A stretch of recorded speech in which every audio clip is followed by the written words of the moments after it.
Welcome back to Afternoon Express.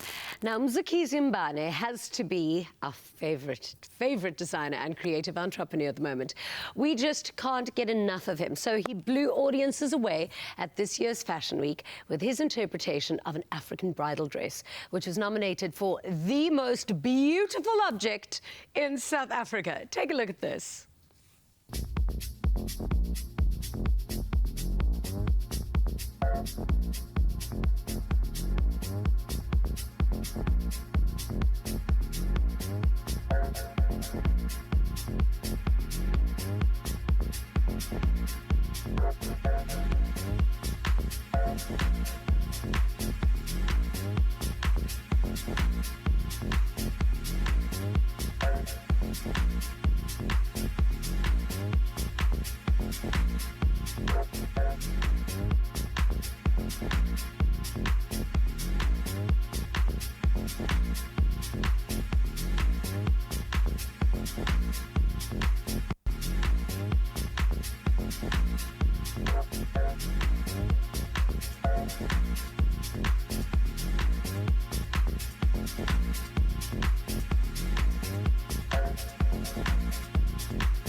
I mean, let's be honest, you are the best.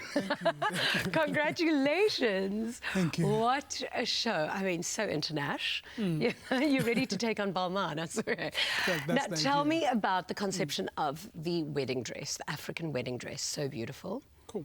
So the story behind the dress, as you know, with Imprint, it's always about being a storyteller.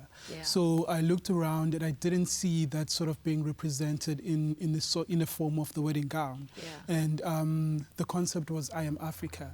And for me, when I came with the idea of creating a bridal gown, I wanted something that sort of embodied what it means not to just be a South African, but just being an African, and something that communicates that sort of identity when you look at it. You don't have to be, you don't have to understand what it means or the concept behind it. When you look at it, you just see Africa embodied in that beautiful gown. It is so beautiful. I mean, just the cut, and I mean, for you, cut and lines and fabrics. I mean, you are just exceptional at that. Congratulations. Thank you. It's really, really beautiful. Can't wait to get married. Okay, now very soon. Your show at Fashion Week just literally blew everyone away. Congratulations, it was an amazing show. Take me through the whole story of the show. So with this show, a lot of people, as you know, I'm totally self-taught. Yeah. So whenever I created these beautiful lines, these beautiful silhouettes, the color that I play with, a lot of people are always like, where does it come from? Yeah. Like you sort of like your conceptualization of everything, like it's so unique, like it needs to come from someone. And yet it's so vivid. Thank you. Yeah, so the concept that I came with, or the response that I usually give is that when I go to sleep, my ancestors come through and they give me everything.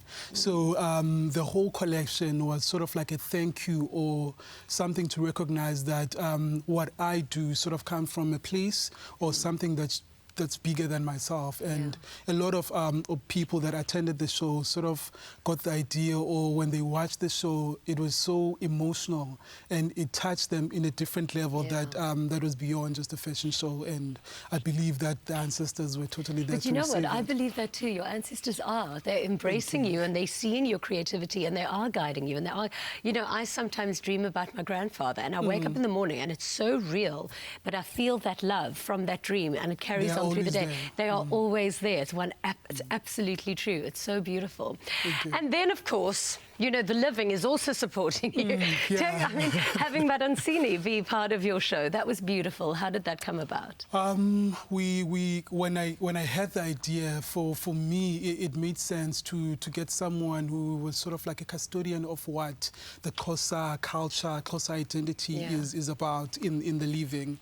And Mama Dosini was sort of what she sort of just brought together the whole idea of what I wanted to present, and she came as something that sort of like brought a stamp on it, as you might be familiar.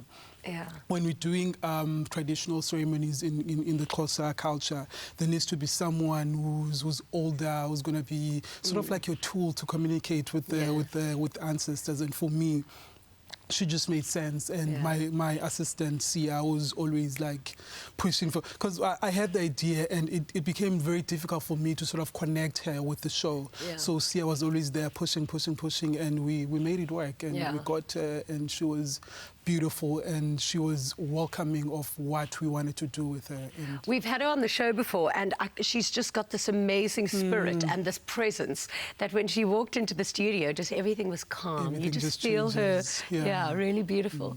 What advice do you have for young designers who want to make their mark? Because, I mean, I think you are super inspirational because you're self-taught, because you've just come in and you've just taken over with integrity and with such grace and so much talent. What advice do you have for people that kind of follow in your path? The best thing that I can say, it's about authenticity. Like knowing what you stand for, knowing what you want to communicate with, especially in design. There's a lot of designers out there. So you need to sit down and you need to understand why would people come and buy what you are selling. And it goes down to the fact that who are you?